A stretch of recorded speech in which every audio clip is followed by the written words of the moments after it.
Hi, my name is Sam Smith, and this is the Love Everything podcast. I'm super excited.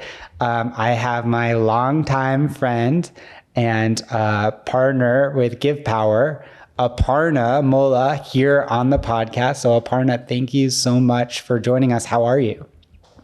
Yeah, Sam, I'm so thrilled. And what an honor to be on this podcast. Like you said, you and I go back such a long way. And I'm thrilled to see how the friendship that started years ago at a solar company at Solar City has today flourished to become something so large and so big, where we are going out and making such a significant impact for people across the globe. So thank you for having me on. I'm very excited. Yeah. So for people that don't know, so we actually have a long history even from before Nextdoor Worldwide was started. So you and I, we worked together at Solar City and then at Tesla. And you were a legend at Solar City. I just remember when I first came on, there was one person who was the best referral like salesperson in the entire company, and it was you. And everyone talked about you, like how legendary you were. And I remember you had one of my favorite lines that I still think about when I'm doing sales in solar today. What was it? It's not a hard sell. What was the line again? It's not a hard sell, but it's a hard sell. You got to touch people here and they'll make sense of it for themselves up here. But Sam, thank you for making me feel so good with that, badass introduction. But the truth of the matter is it takes one to recognize another. And I feel like we were like birds of a feather. Yes, I was super passionate about referrals, but the way I met you was because your team, as a regional sales manager, when you were running your team, you were hand selected out of hundreds of teams at Solar City to participate in an all referral or referral only program.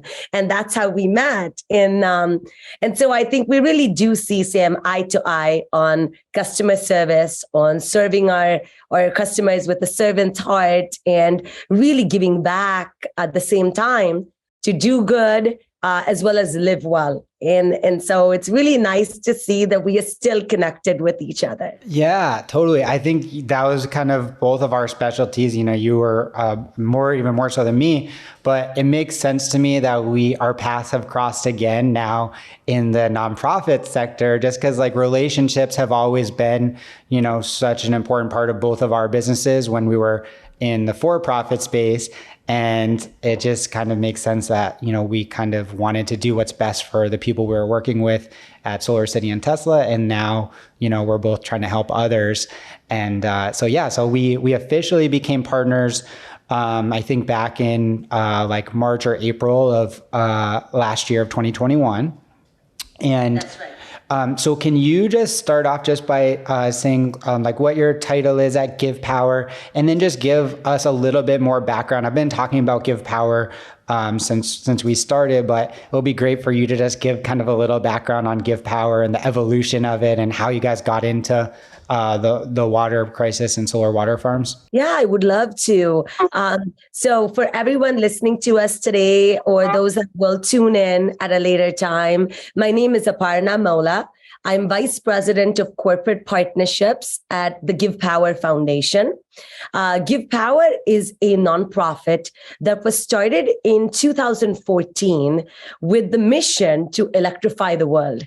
So when GivePower first started and was first born, our goal, our commitment, our whole mission and vision was to take clean, renewable solar energy across the globe, outside the United States of America, into really poor parts of the world, well below poverty line, and underprivileged, underdeveloped parts of the world where people live in the dark, and to give them the gift of light through solar panels. That was our whole mission. Happy to let you all know that we've been busy in the last 8 years. We have put solar on over 2,500 projects across 34 countries, installed 35 microgrids, and impacted the lives of over 630,000 people and counting as of the end of last year. But then what happened was in our journey and in our story, there was a slight pivot. Every country, every village that we went into, whether it was Kenya, whether it was Haiti, Colombia, Nepal, Nicaragua, Tanzania, soon Senegal, Honduras, we realized that in addition to electricity, there's another resource that people don't have. And no surprises here to Sam, either you or the people listening in, that resource is access to clean drinking water. Every 90 seconds, the World Health Organization says that a child dies because of a waterborne disease in these underprivileged parts of the world. As Sam and I are speaking today, there are 1.42 billion people on this planet that live in a world where they don't have access to clean drinking water. And the UN is projecting that number will go up to 3.5 billion in 3 short years. So by 2025, check this out, half the planet is going to live in a world where they don't have access to clean drinking water.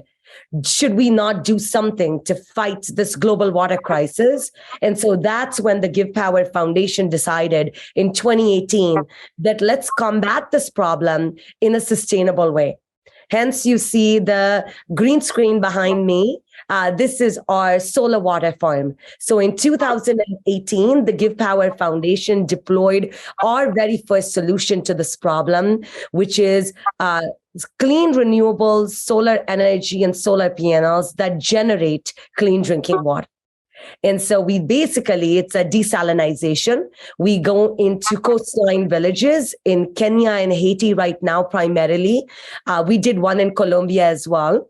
That we take directly salinated water from the ocean, and then our technology desalinates that water. And all the electricity that the panels produce is used to desalinize that water. So that's what we do now. We are in the business of 2 things. 1, providing electricity to people that live in the dark. And 2, providing people access to clean drinking water powered by clean renewable solar as well. Yeah. And it's so awesome. When I started the charity, the one thing that I just had on my mind was I wanted to go to third world countries and bring some of the people I was working with and just help get a change in perspective for myself and some of the people that I worked with. And I didn't think GivePower was around anymore. I knew GivePower because it started as a part of Solar City when we were there. But I knew that Solar City, when the merger happened with Tesla, that it wasn't something that was still going on. So I just started Googling to figure out okay, this is a charity that brought people and put solar panels on schools, and that's really cool. I want to do something similar. So I was just trying to get ideas. And then I found that not only was GivePower still around, but that you were one of the key people there. So it honestly felt like fate that we should work together. It was divine intervention, Sam. I think that's exactly what happened. But you're so right. What started at Solar City as just a giving back charity for one organization where we said, hey, for every megawatt of residential solar deployed in the United States, we'll install or donate a solar system for a school in an underprivileged part of the world. What started there ended up becoming so big that when Tesla acquired Solar City for $2.3 billion, this nonprofit or this idea had become so big that it couldn't be just one organization's giving back mission. It spun out to become its own entity, its own 501c3 nonprofit, where Sam, organizations like Nextdoor and other businesses can come together and make a donation too. And so I'm very excited for your upcoming track. You just alluded to it and said that you're excited to go experience this yourself. And I am beyond honored that GivePower is going to execute that world-class experience for you and your team to go out to Colombia. Yeah. And I'm so excited. So we're going to Colombia. We've kind of announced this, but we're going to make kind of more of an official video that'll be coming out a little bit after this. So in February, we're going to Colombia. So we're going to put solar panels on a school. And then while we're in Colombia, we'll visit one of the solar water farms that was there. So I'm so excited to do that. And I'm thinking back to our first conversation when you were kind of telling me about the Give Partner program, because one of the big ways that GivePower raises money is through solar companies donating a portion of each project. And I think the traditional amount is $40 per project. But my solar company is pretty small. We do anywhere from 10 to $20 deals a month. So, that would be like, $400 to $800 a month. So, it was supposed to take us like a decade to be able to reach our $100,000 goal. And so when I was telling people about it, they were like, oh yeah, eventually, maybe you'll go on one of these trips one day. But we were really serious about this. For us, it wasn't a way for us to give back, but, it was actually our own charity where we wanted to fundraise and we wanted to make it happen as quickly as possible. So that's one of the things that I'm really proud of is it took us a little over a year. Yeah, just maybe a month over a year. Yeah, and we finally just reached our $100,000 goal. So I'm so excited. I guess the world doesn't know the power of Sam Smith and his leadership. When you set your mind to something, Sam, you make it happen. And I have known that about you for a long time. And I don't mean to embarrass you here. I don't mean to embarrass your team, but I am going to brag a little bit because it doesn't happen often at GivePower. And look, to be serious, we have over 110 organizations that donate to GivePower on the Give Partners program, where you rightly said they take a portion of every install and donate very generously to GivePower.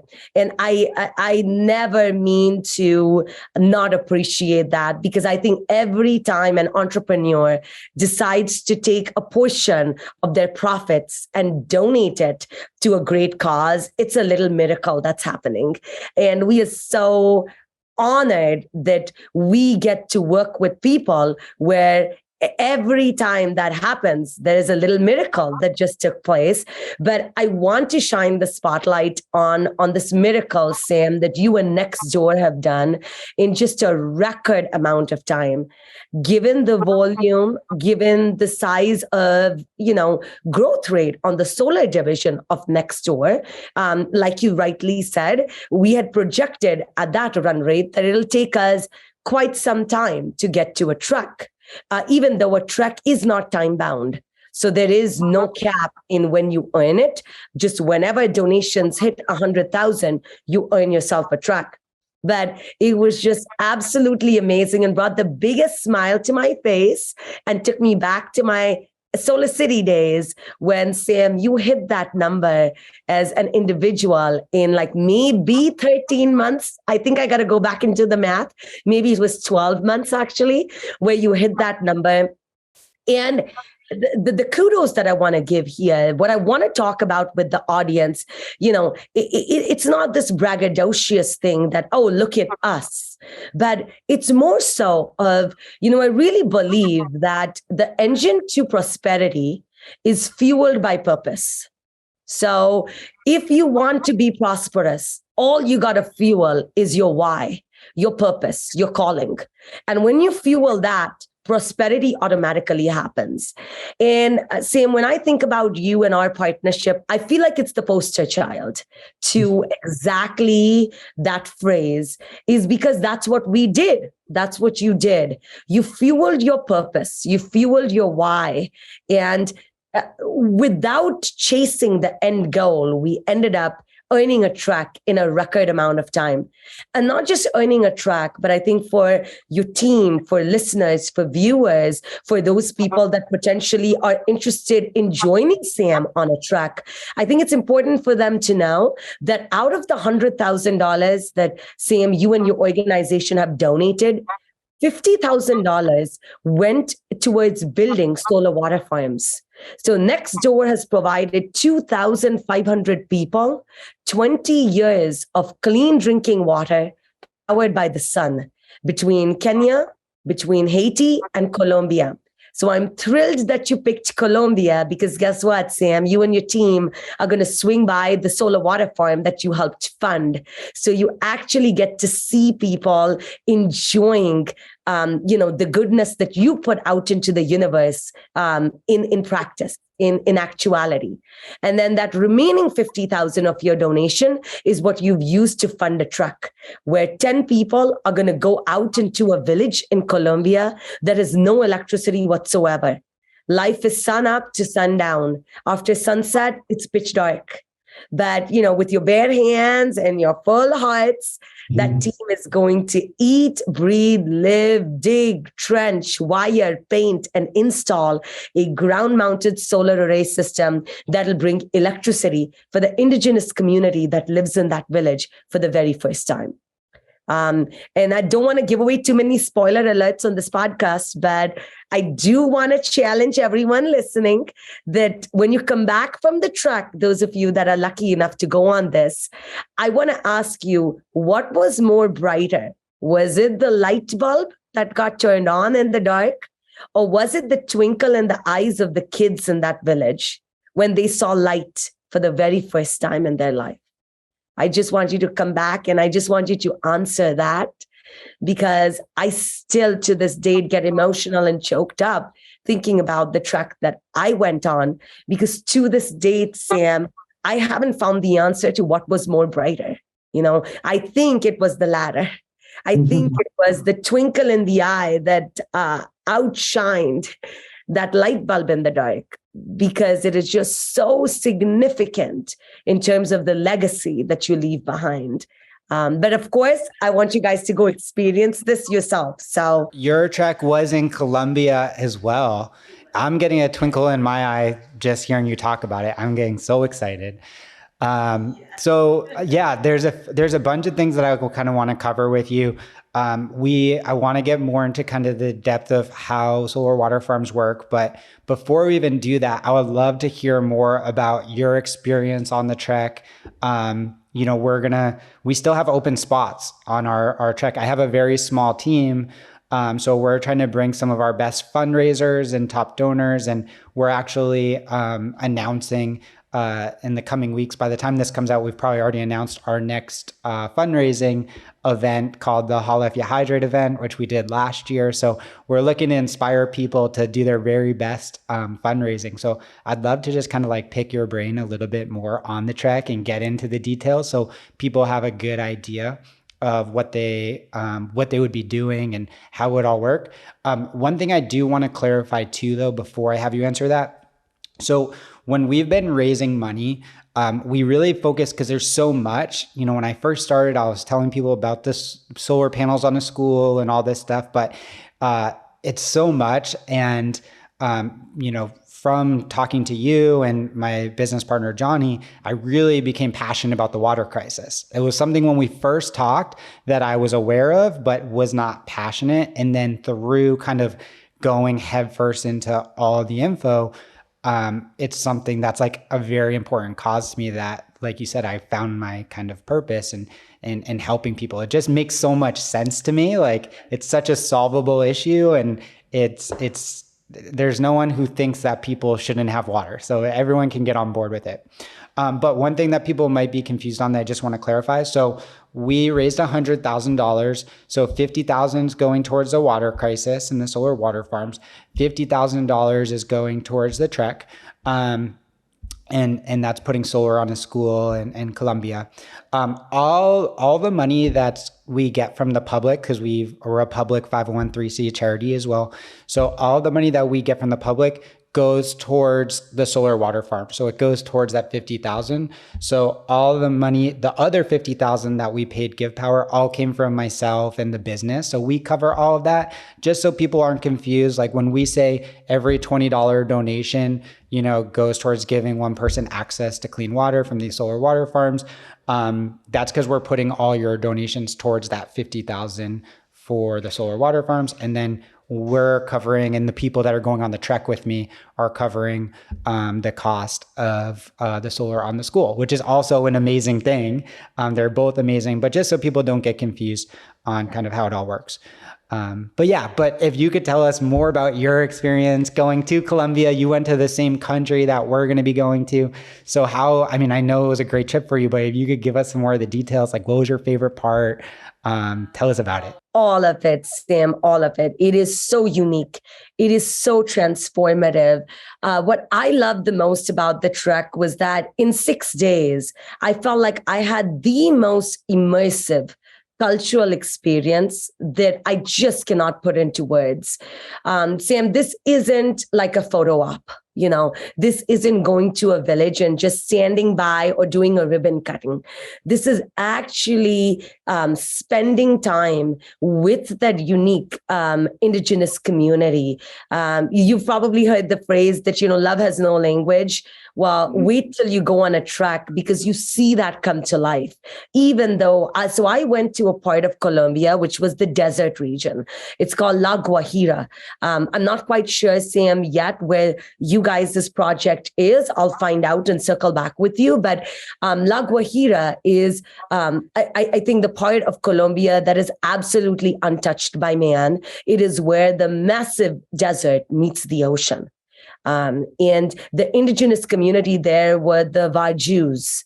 So they spoke their unique language. It was not a dialect of Spanish. It was their own unique cultural language. And when we got there, they were waiting for us. They knew we were coming in. So there was this amazing cultural welcome that they had. They, did some face painting on us, which is like very cultural, very symbolic. We were lighting up a whole bunch of classrooms at their school. So all the children were there.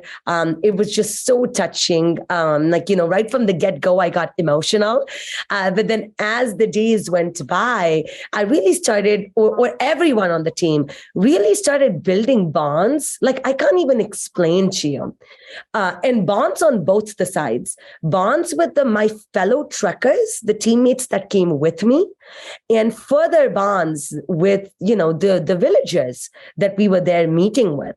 Like, Sam, it's amazing. You think that the team you're going with, you can't get any tighter with them. Wait till you go on a trek with them. Because when you do the reflections under the stars every night with your teammates, and when they share with you what was, what their biggest takeaway from the day was, you end up bonding with them that you never thought would be even possible, because you're like, oh my gosh, this is already my best friend. How can I get even more tighter with them? And then similarly, bonds with the villagers. Even though you might be thinking, oh my gosh, I don't speak their language. How am I going to bond and connect with them? But the GivePower team made it so easy for me to be able to do that, because there were interpreters, there were translators on the team. Of course, there were videographers. So all those amazing moments where you're like, oh my gosh, I just want to capture this for the rest of my life and bottle it, they took care of it. So they made it very easy for the trucker to be able to be themselves.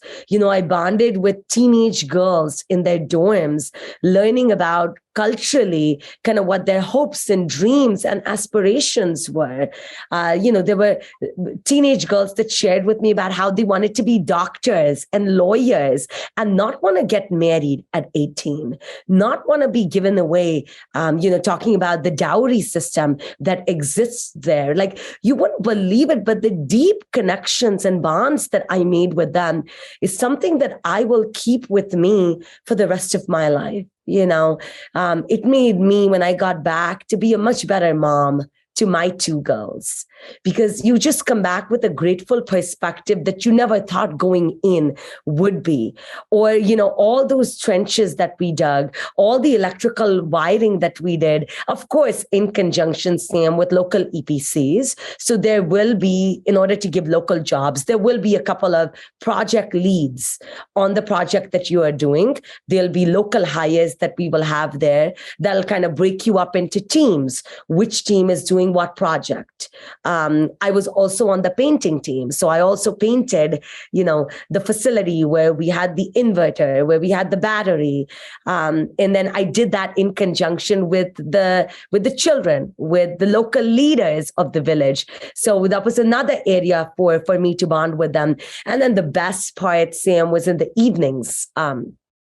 the villagers would do either some kind of local game or activity with us that is super cultural. And man, they absolutely beat us on every game. They made us look so bad, but it was just genius to see that in a village where they have nothing, they took a cactus or a piece of cactus and they shaped it into kind of like a ball, almost like hockey.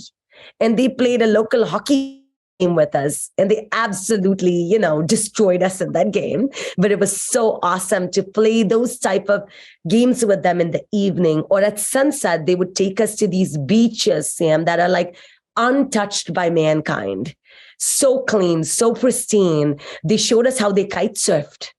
I have never seen kite surfing like the way I saw the Waju's kite surf. It was something else, man. And sunsets there, or the sacred lands behind the beaches that they took us to, where we hiked a little bit. Like all of those things were just unreal. So my experience was like none other. And I promise you, and I guarantee you, Sam, that next door's truck will be exactly like that, maybe even better. Because we keep getting better every time we run a track. And at the end of this year, Sam, GivePower will have executed a record 35 trucks in one calendar year. That's taking 350 people from the United States into Colombia and Nepal, which are the two countries this year that we are taking people to. So I'm just very psyched for you guys to go experience yours. That's so cool. I'm getting so excited. And I didn't even realize there's, like indigenous communities like that in Colombia. Like you just think of kind of Spanish speakers, and then obviously there's parts of Colombia that's more developed and they have electricity and stuff like that. But so I guess in the rural areas, there's a water farm in Colombia, which I wouldn't have necessarily thought of. And then there's obviously the area where you're talking about where they need electricity. So it's cool. I've learned a lot just from, being involved with you guys and the charity. Yes, yes. Now, one of the things that I'm like really excited about, like looking at the itinerary for the trek, is like, so you're working all week, and then the last day, the job's finished, so you can actually turn on the lights. And and I think from like what you've told me and what I've read, there's like a ceremony. Could you tell me more about what that was like for you, or what that experience is? Yeah, Sam, that's the highlight of the whole trek, is that evening, that night, when you got to leave the next day from the village. We call that the lighting festival, because you will be in a community where the community has not had access to electricity for generations. And so this is a big deal. This is the advent of electricity for them in the 21st century, leave alone the advent of clean, renewable electricity. So we really make a big deal out of it. The entire village, Sam, will gather around candlelight.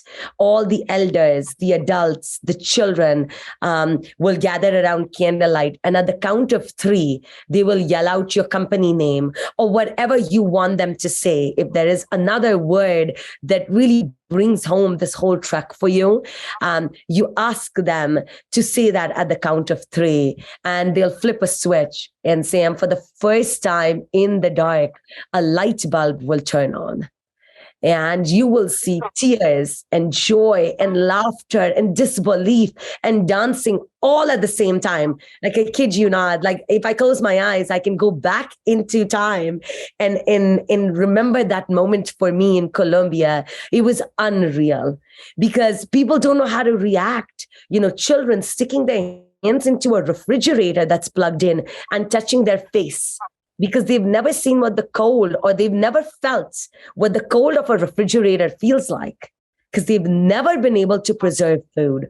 Or children, how backwards it was. Oh my gosh. The government in Colombia had issued government laptops to the school that we were powering, but that school didn't have electricity.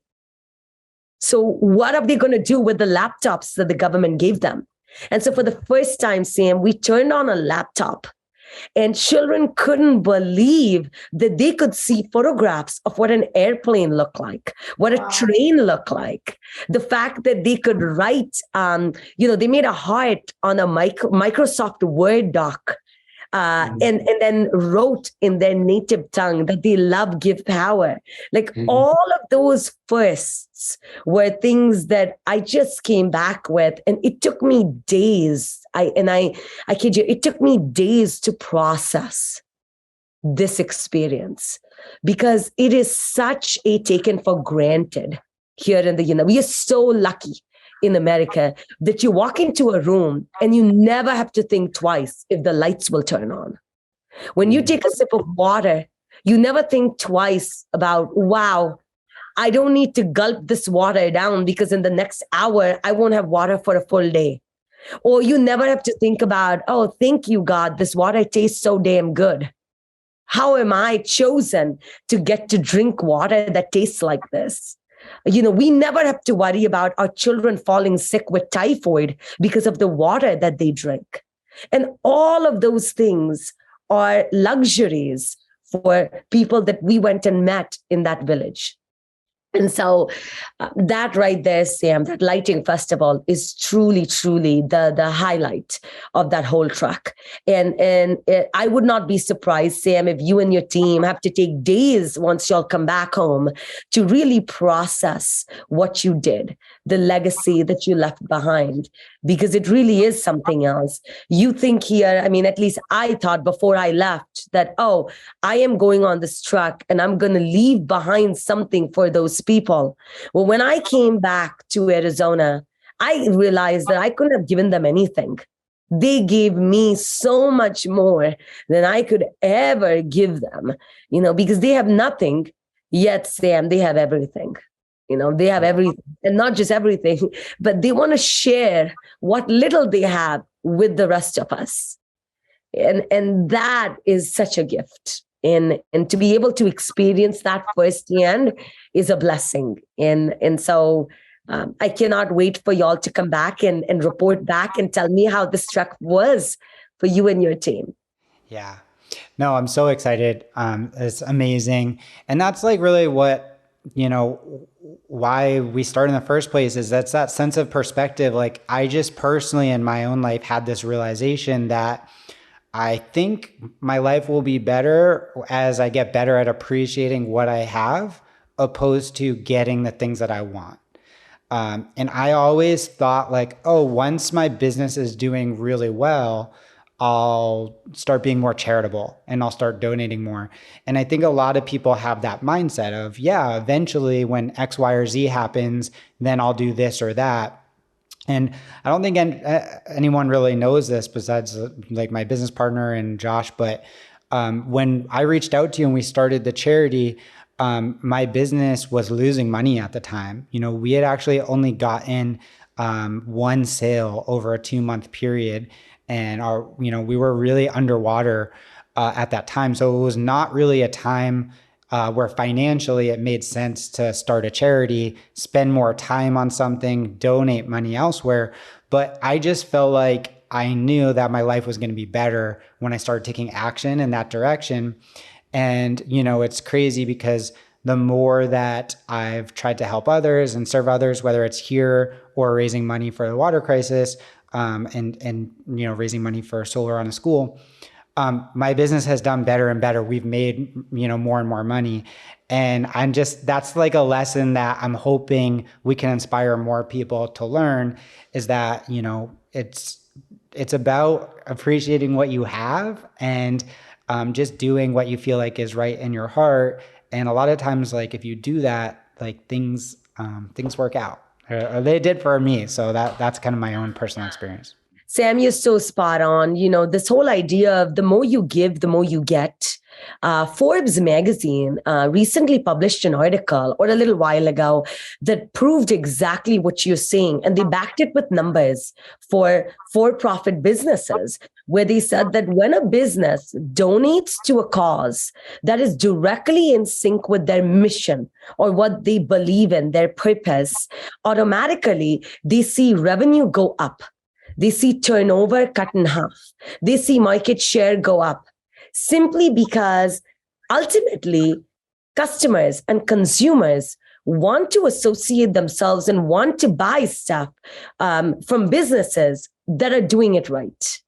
And that's why I'm not surprised, Sam, that as you kind of started donating and talking about it to your people, to your clients, to the public, to your homeowners, you started seeing business flourish. Exactly proved that, and they backed it with numbers and examples of organizations in all categories, whether it's small, whether it's medium, or then whether they are large publicly traded businesses. Yeah. And that's why I love your line where it's not a hard sell, it's a heart sell, because that to me is just like, if you follow your heart, regardless if you get the outcome you want with whatever specific action, you like yourself more. And when you like yourself more for following the heart, other people like you more too, because they can sense that. When you're not really doing what you feel like is the right thing, that pushes people away. And then, that makes them less wanting to work with you. So that's kind of what I found. And I think there's a lot of people, there's two different ththings. There's, first getting comfortable that the charity is actually a good cause. And that's one of the things that, we love about GivePower is that GoodLeap has, covered the overhead costs so money can go directly to the field. But once you know a charity is a worthy cause, like the water crisis, like giving people electricity, then it's like, oh, can I really afford to donate? And everybody's situation is different. But what I've personally found is that the more that I donated, the more that I invested, the more that I went towards it, the more that came back to me. And I was never doing it to get more back. Like, I don't think you can really cheat the system, but just because I felt like I was following my heart, things have worked out really well. And we hit our 100,000 goal, like we said, really, really quickly. So that's been a blessing. And definitely what's made it easier too is working with people like you and Haley, which have made it very, very exciting and fun. And just what you've said on this podcast so far, just like gets me so excited to want to keep raising money. So thank you. Thank you, Sam. It's truly my honor to be associated with people like you that have that heart, that have that mindset. And you are right. I think it's important for people to know that we are a publicly held charity. All our financials and annual reports are on our website. They can check it out. But what really makes us unique and allows us, Sam, to go out and do the impact with donor dollars like yours is the fact that our overhead and our admin is covered by one of our single largest donors. So we are very, very grateful to a fintech company called GoodLeap. They are a platform that finances for home improvement, for resi solar, for mortgages, and for every loan that they originate with a consumer, they donate $20 to GivePower. Last year, that $20 added up to be 3.3 million. And this year, despite the challenging economic times, we are projecting at least 5.5 million from GoodLeap. And so the reason why, Sam, I share this in full transparency is because I need and I want people to know that when you donate to GivePower, 100% of your donation goes towards the actual project. You never have to worry about, hey, Aparna, how much of my donation actually goes towards the project versus how much of it goes towards GivePower's overhead to keep our lights on, so to speak, our benefits, our admin, our solar water farm manufacturing headquarters and warehouse is in Austin, Texas. All of that is covered through GoodLeap's donation. And so really donors have a very high return on impact. It's 100% pass through. Yeah. And then that's the same thing with us. All the charities that I admire the most, like GivePower, have kind of followed that model. So that's kind of the same thing we do. And that's why Nextdoor, the solar company, is something that's really important to me. Besides that, I love my customers. I like building referral businesses. It's what allows me to be able to fund everything on our side, like this podcast. And so 100% of our public donations get to go to you. And then because of Good Leap, those can go directly to the field. So it's a win-win. And super grateful that for my business, and grateful that Good Leap allows us to be able to get such a good return on every donation. With that being said, before we go, I would love to just pick your brain a little more on solar water farms. One of the challenges that I have is people's attention spans are short. There's so much stuff out there. So a lot of times, we're just kind of giving a high level view of what a solar water farm is, the basics. $20 gives one person access to water for 20 years. Our supporters have heard that a million times. It desalinates ocean water. So those are kind of the basics, but I wanted to take a few minutes to dive into the logistics of how it actually works and what they cost. So for people that are curious and, want to kind of, dig a little deeper, we can give them a lot of those answers right now. So a couple of things that I wanted to ask you about. The solar water farm, it produces a massive amount of water. So I believe it's 70,000 liters a day for the max solar water farm. Yeah. So those have to be near the ocean. Is that correct? That's right. They need to be right along a coastline village. So what you see behind me in my background screen, or the metric, Sam, that you've told people 20 for 20, that metric is derived from our largest solar water farm. We call it a max. Simply because it produces a maximum of 70,000 liters net every day of clean drinking water powered by the sun. Now, the UN says that a human being needs 2 liters of water a day to survive, lead a healthy, hygienic life. So we divided 70,000 by 2. So we can very confidently and conservatively say that, Sam, every GivePower solar water farm max can support 35,000 people's daily needs to clean drinking water.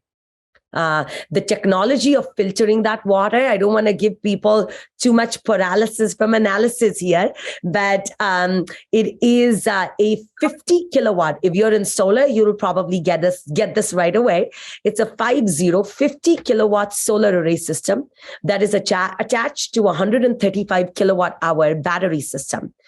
Essentially, if you're not in solar, just know it's a massive unit of lots of solar panels that are attached to a very big battery system. All the electricity that the panels produce feeds into the battery and into filtering the water that we directly, through really big pipes, we pull right from the ocean. Then we use reverse osmosis. We use our technology that we created to filter that water. And every day that water, that this unit produces that 70,000 liters of clean drinking water. Now, distribution of that water, Sam, which I think is probably going to be the next thing that people are going to ask, how do you get the water out to people? So these are generally the max systems. They cost us about $700,000 to deploy. They are very capital intensive. GivePower owns the land. GivePower owns, operates, and maintains the system for their entire life. So for the entire 20 years, we maintain, we operate. If something breaks, we don't put it on the community, but we go out and fix. And so generally, these units aren't centrally located, meaning the distribution of it is a whole different division that we have to work on. There are many different channels of distributing this water. This water can be distributed to wholesalers. So we get a lot of wholesalers who come to the unit and they get the water from us, and then they go distribute it to a retailer or they go distribute it to the end consumer. Then oftentimes we get people just with their jerry cans that come in. Then oftentimes we get people on tuk-tuks, the retailers that come and fill up water to then take to the villages to distribute. So that is a whole different division of GivePower that takes care of the distribution of these solar water farms. But because, Sam, the max unit is so expensive, $700,000, like I said, we played with the technology a little bit. We iterated with that technology to come up with smaller system sizes that cost us cheaper to deploy. And so with that, we came up with two other units. We call it the Mobi and the Mobi Plus. Mobi is short for Mobile Solar Water Farm, because a Mobi can be manufactured right here in the United States in Austin, Texas, and we can ship it in one container. And it costs us a lot less. A Mobi or a Mobi Plus costs us anywhere from $200,000 to $250,000 or $300,000. So half the cost of a Max is what the Mobi now pencils out to be. And the Mobi can go more inland.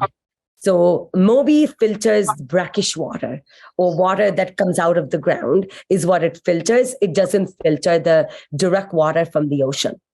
And so that allows us to go into, like the one in Colombia, Sam, that you will go out and visit, that is a Mobi.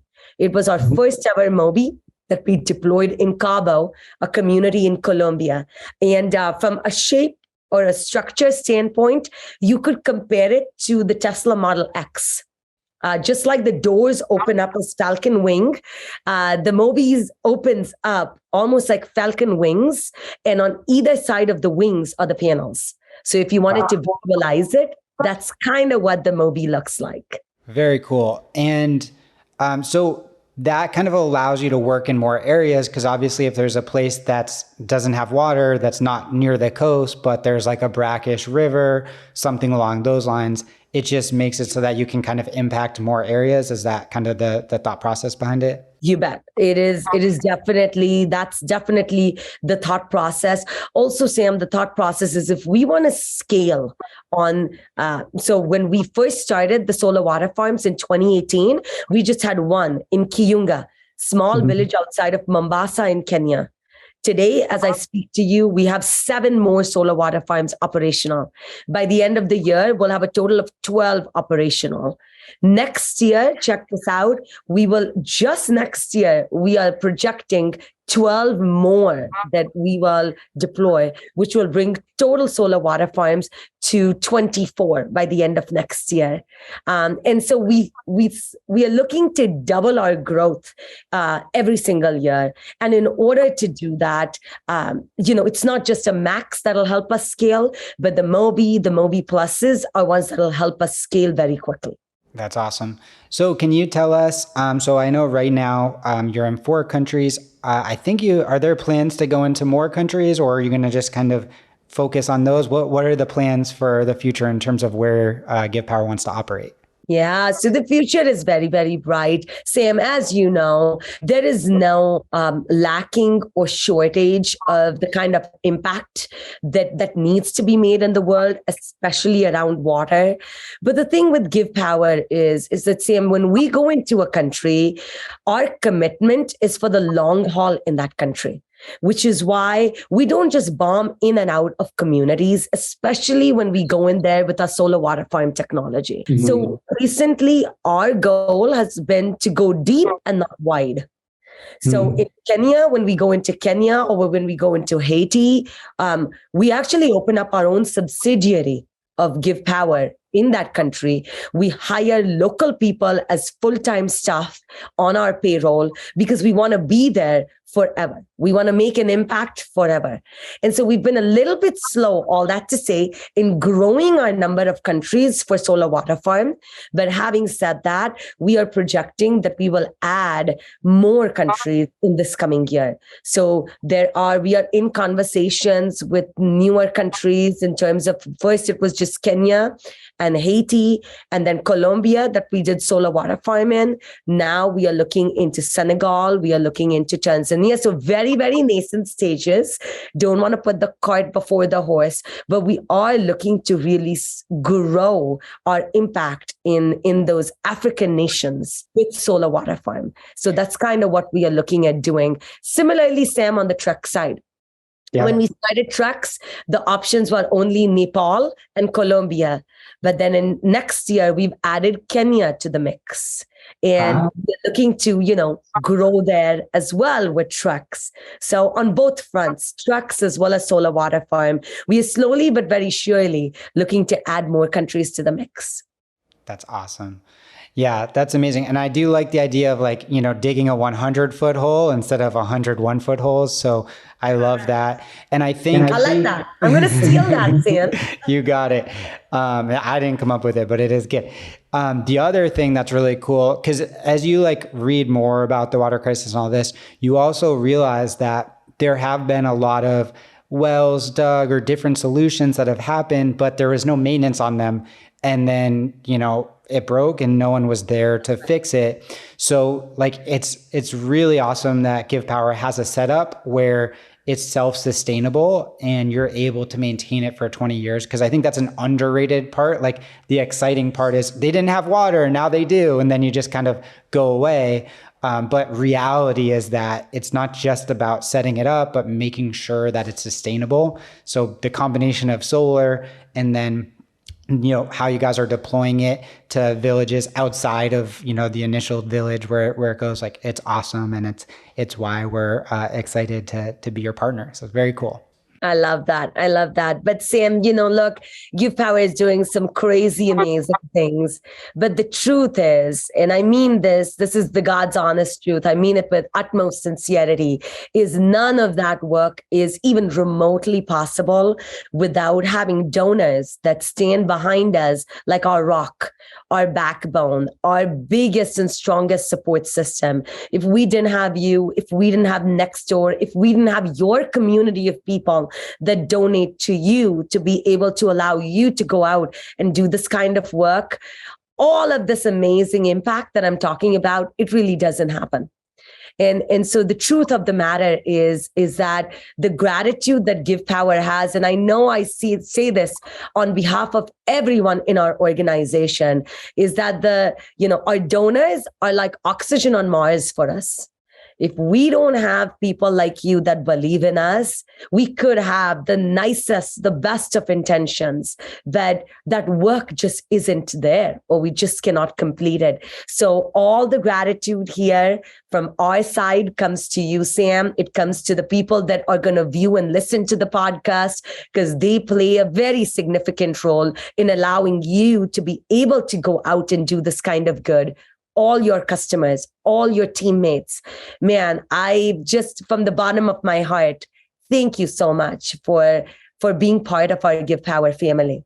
Yeah, it's been awesome. And that's, what you just described is how I feel about our donors. And we kind of made a commitment where, we want to continue to raise, at least $100,000 every year, do a trek and help a significant amount of people get access to clean water every year. So we're hoping to continue to grow and make the partnership better and better. So thank you so much, Aparna.